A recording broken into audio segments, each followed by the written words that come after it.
right, we're going to go into our millage rate hearing at this time. Let's see. I guess since this is a formal meeting, we're going to stand and have a moment of prayer, of silence, pledge of allegiance, and then we'll get into the agenda. Need to say a prayer? No. Definitely.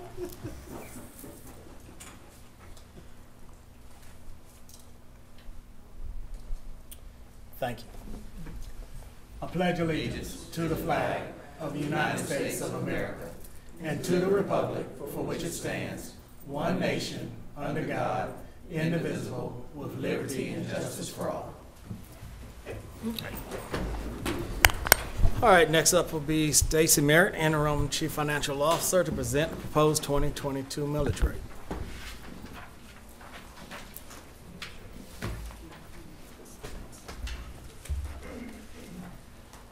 Ed Wall is going to walk you through the presentation.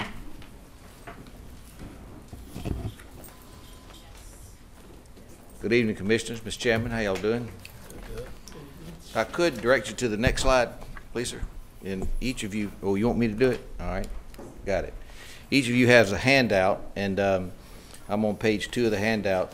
You all are familiar that the Tax Digest gets assessed by your tax assessor each year. Your tax commissioner actually collects the property taxes, and you all are required by law to set the millage rate each year based on that year's Tax Digest. You can see here the Board of Tax Assessors comes up with the annual review. They send out the notices. There's an appeal process. If any resident doesn't like what they've gotten, there's also a Board of Equalization if they don't like what they get from the appeal process. You all are required by law to roll your taxes back, called the rollback rate. If you don't roll it all the way back, you have to advertise a property tax increase. Governor Roy Barnes passed a law back in 2001. During the decade of the 90s, most of the metropolitan Atlanta on the north side were having huge increases in their tax digest, and they left the millage rate the same, and they brought in more money. And so Roy and the legislators passed a Truth in Taxation Act that says that each year you got to publish in the local newspaper a 5-year history of your tax digest, the millage rates that you've charged, and whether or not you brought in any more money or less money. So this exercise we're doing tonight is presenting to you what the Tax Digest has done, what we staff are proposing to you as a millage rate. The OCGA 48532 is that Roy Barnes Truth in Taxation Act. Next page. So the calendar that you can see, real property notices were mailed April the 29th. The appeals deadline was June 13th. The real property, personal property notice was mailed April 29th. The appeals deadline was June 13th. And then we, staff, got the lockdown digest on July the 1st. Next page. I'd like you to see the phenomenal growth that Clayton County Tax Digest has experienced in the last 5 years. You can see the real and personal property, how it has gone up each year. Your exemptions, you have homestead exemptions and other exemptions. They have also gone up slightly each year, along with the growth in the Tax Digest. I also represent Dougherty County, which is a county down in South Georgia, Albany. Their Tax Digest for the same period is only up 0.7%, less than 1% each year for the last 5 years. So you're blessed with phenomenal growth that help you operate your budget, help you operate the services to the citizens. Next page.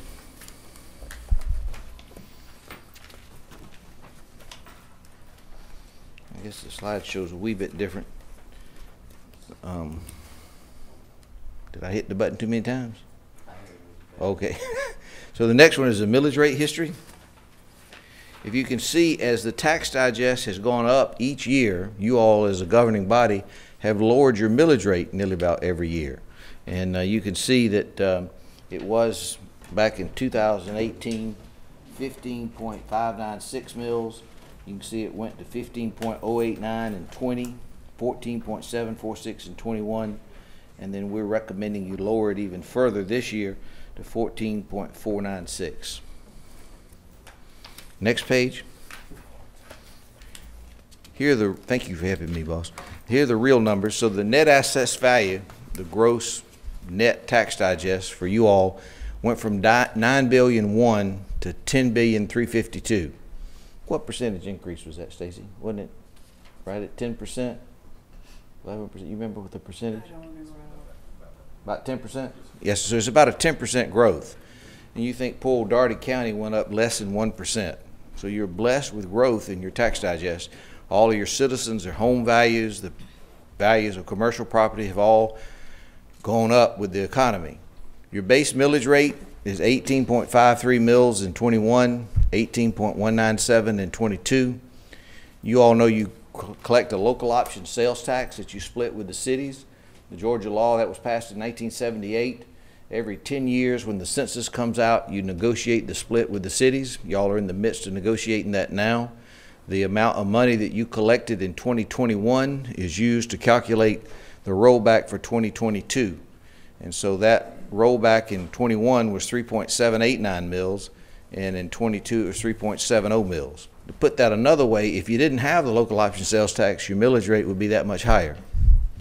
So the net millage rate that staff's proposing to you is to go down 0.3 of a mil from 14.746 to 14.496. The property tax levy goes from 134 million to 150 million. That's right at a $15 million increase. That number was driven by the adopted June 30, 2023 budget. We just plugged in the amount of money that was required by the budget, and the tax digest grew a lot more than we had thought it would grow, and so you have a much lower millage rate to present to the voters. And then the net tax collected at 97.5%, you can see that number. The tax commissioner sent us, Stacy and me, data, I think it was yesterday or maybe last week, that they're actually collecting 98%. So your tax commissioner is doing a really, really good job. Most counties it's 96%. Next slide, please, sir. You can see the 22 digest for the fire district. Now that was the general fund. We go to the fire district. You all have a separate fire district that covers the unincorporated county and some cities who use your fire service. I think Jonesboro, no, it's not Jonesboro, Riverdale and Forest Park have their own fire departments. Everybody else you provide fire service to. That tax digest for the fire district is lower by excluding those two cities, and you're limited by law to levying just a 5 mil tax on that. You can see its tax digest has gone up just like your general fund tax digest. Next page, please. You can see the millage rate history. You used to levy the 5 mils. You lowered it to 4.7. I can't see it without my glasses.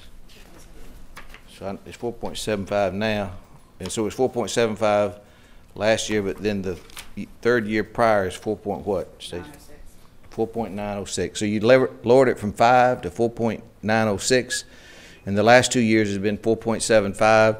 We're recommending 4.75 this year. Next page, please. You can see the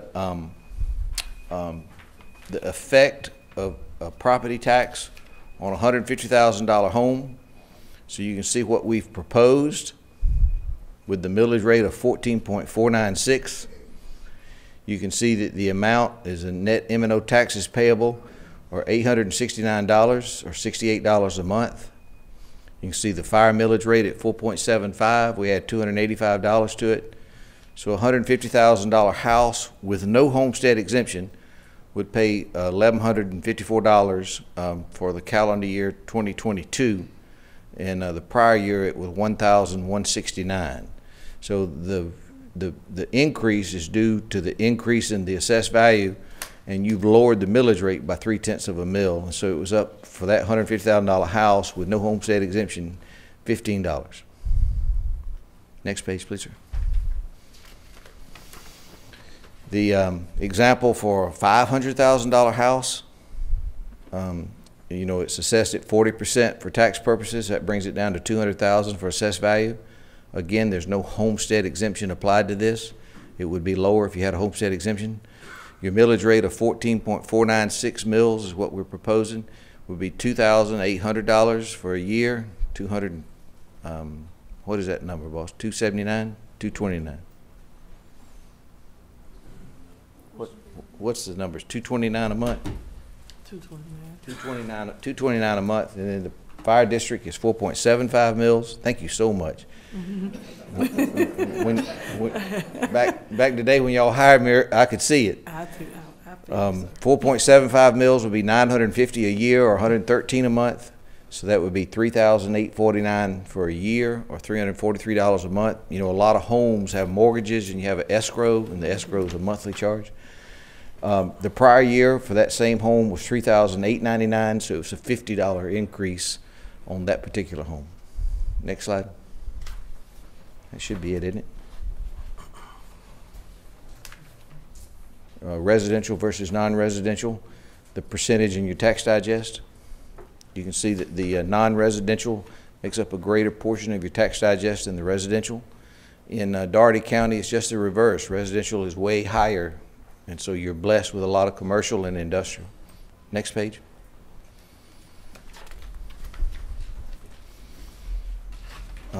We've got the proposed millage rates. Because when y'all did the local option sales tax negotiation 10 years ago, you don't have to have a whole lot of special tax districts like a lot of counties do.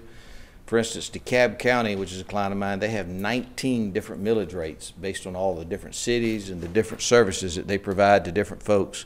You were able to negotiate back in 2012 that the local option sales tax split would not require you to have all those separate special tax districts. So your unincorporated and incorporated millage rates are the same. You can see that the 4.75 would add to some citizens where you provide fire service. In Riverdale and Forest Park, it does not. I'd like to point out, I don't know about Riverdale, but I do represent Forest Park. Their millage rate is 16 mils. Next slide, please, sir. So we're starting our first public hearing, that truth in taxation law that we talked about earlier. It requires 3 public hearings before you take action.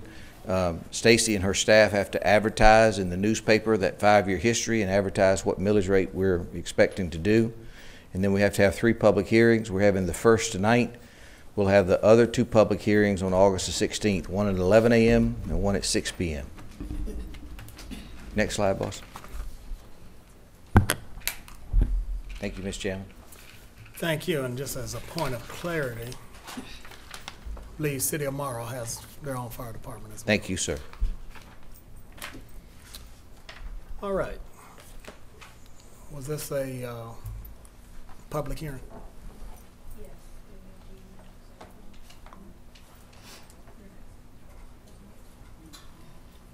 Yes, come on, Mr. George. Good evening, sir. Good evening, Madam Commissioners, sir.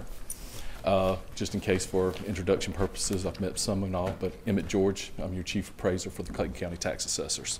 I've got a few slides here just to speak to the growth that Mr. Wall has spoke about of the county. So I want to do a little quick presentation on that for you.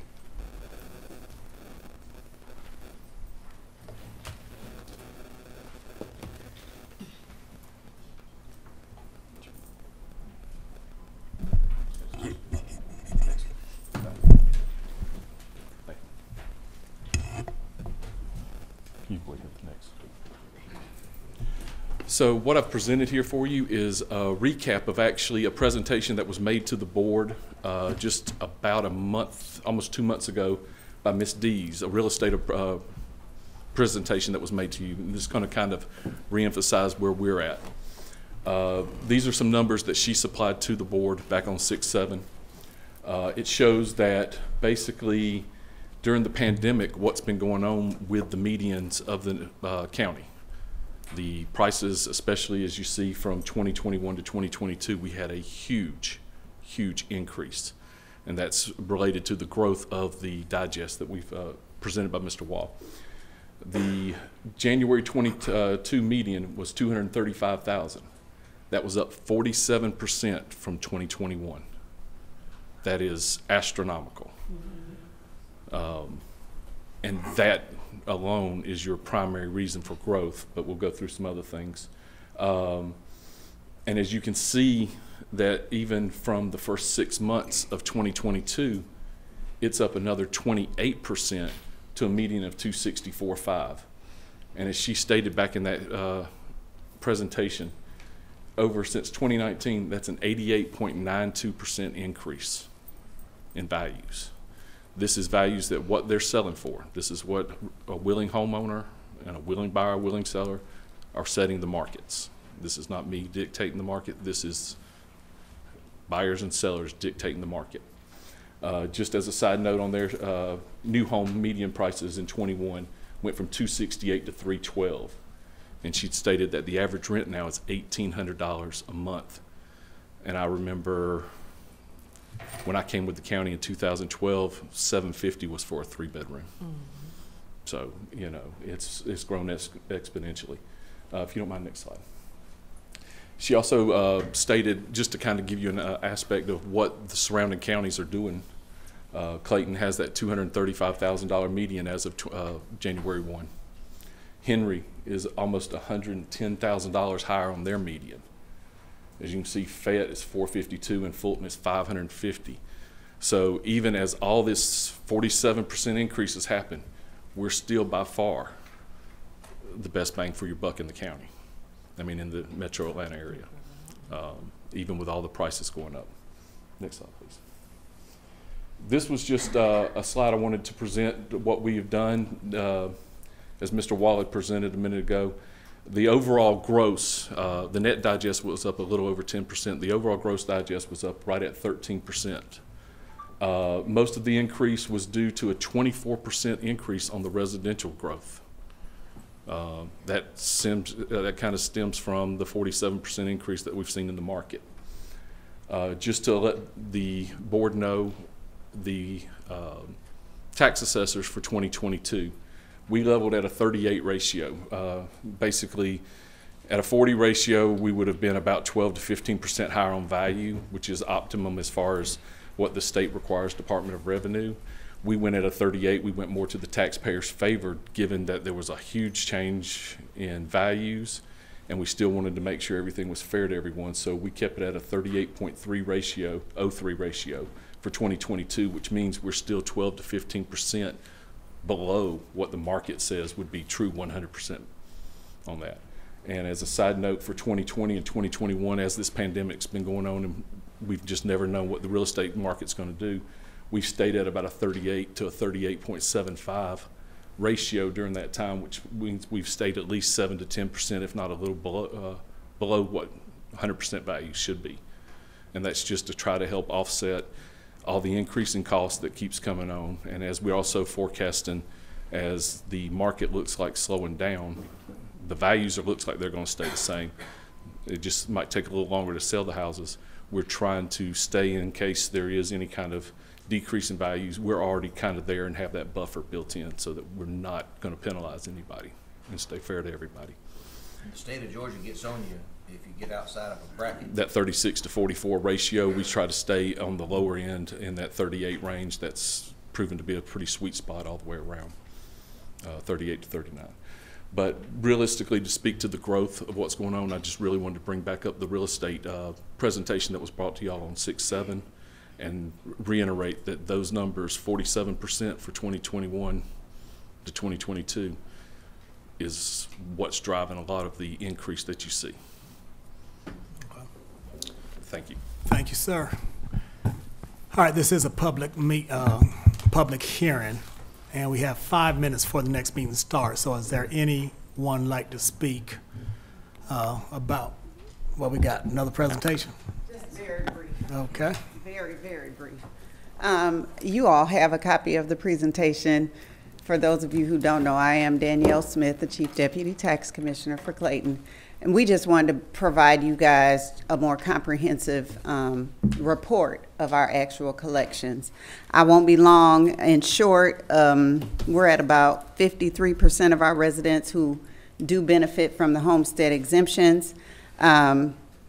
As you can see, for 2021, a total collections of $318 million, and that's distributed to counties, schools, and the cities.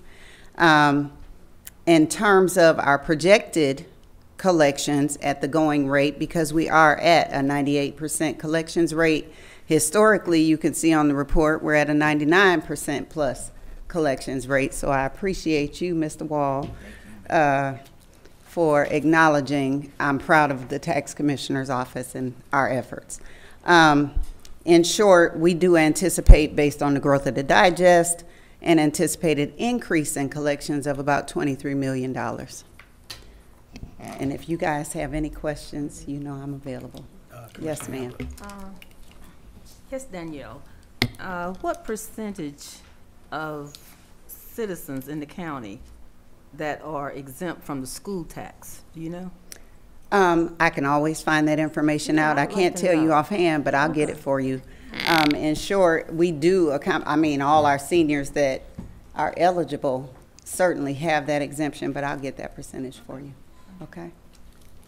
Any other questions? Any other questions from the board to either Mr. Wall or Ms. Merritt or Mr. George? Anybody? I have a question. And this is one that you may have to get back with us. Have we taken into consideration what we have within our land bank that we're currently not collecting taxes on? Because we're talking about the 98% collection, which we're glad we have the 98. But I think that in order for us to get an entire picture of things, we can't just leave that out there, especially when we found out we have the 3rd largest land bank in all of the U.S. And the 5th so how are we largest taking that county into in the consideration? Yeah, and so that 2% disparity, and I can't speak to the land bank. Ms. Allie Jett is the attorney over the land bank, so she'd have to give you more detail on that. But that 2% disparity does include the land bank. There are some that are just not collectible. We have some properties. Lisa, if I can defer to her, so she can add some clarity too, because she handles more of the land bank properties. This is Miss Lisa Wood. She is the deputy over our delinquent tax. Okay. Good evening, Commissioners. To answer your question, there are 14,275 parcels that do receive the senior exemption, which is the school tax. So do they have to apply, or you all automatically give it to them? So they do it. They are eligible when they turn 65, and so they can come in. They do come in, and then we, show their ID, their age, and we automatically fill out the application. They definitely on January 1. Yes, they have to come in between January 1 and April 1st of that year, their current year.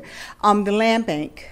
Currently, the land bank, as you can see, we are collecting. Let's just take 2021 99.40. So I would say 0.40, leaving 2% for the city county properties are land bank. So it's not a lot.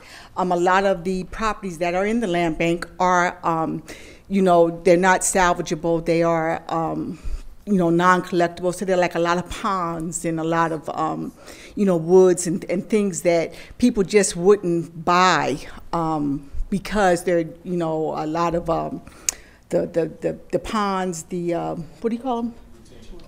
Yes, retention ponds. So they're developable. And so those are the properties that we have. And we've cleaned up our books that way so that when we present those numbers, they are much more clearer. Okay. Wonderful. Well, I hope you all continue to work together, because that's not the same story we got, unfortunately, from the attorney that came to present to us. It was stated that we really had to get that board up and going because our land bank was so large. So I can only take the information provided. So thank you for this. So I will say that since the land bank, since Ms. Jett has taken over, there has been a lot of activity. There has been a lot of people that come in, that have come in. So we have collected a lot of dollars since she has been there and put those properties back on the rolls. But a large percentage, I would say about maybe 60% of the land bank is unsuitable.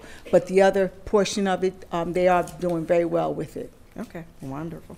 Okay. The other quick note I do want to make is where the information definitely is promising, not necessarily to you all, but I think we have to take a look at the fact that our percentage of non-residential actually is on the decline. And so our residential, as we look at it from 2020, was 41.6%. So yes, it's good that we're better than other places you want to compare to. But at the end of the day, though, we are still a county that is not far away from the airport, such as Dougherty County, who you compare us to. So we've got to figure out why we have a decline in our businesses as opposed to growth in business. Because the way we're going right now with 48.4% in residential versus 50.9% in non-residential, which is businesses, that's neck and neck. That is really neck and neck. So we're going back to the opposite, to where the residents are going to continue to carry the burden of our county, and we can't keep doing that. So we got to figure that part out. Can I comment on that, Commissioner? Yes, you're welcome to. I mean, that's not something you could do alone. That's I know. something we got to do. Well, so But the quickly, point I yes. want to make is you're right. A rule of thumb in government finance is you can't run a government off residents. They use up more services than they pay money.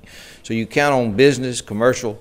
And so one thing you might want to do is get Chairman of the Development Authority, Larry Vincent, to make a presentation about the things he's doing to help you grow the digest. Glad you said that, because we did do that, and we actually hired somebody in-house this year. We hired an in-house person, and we have them, and I still see businesses on decline.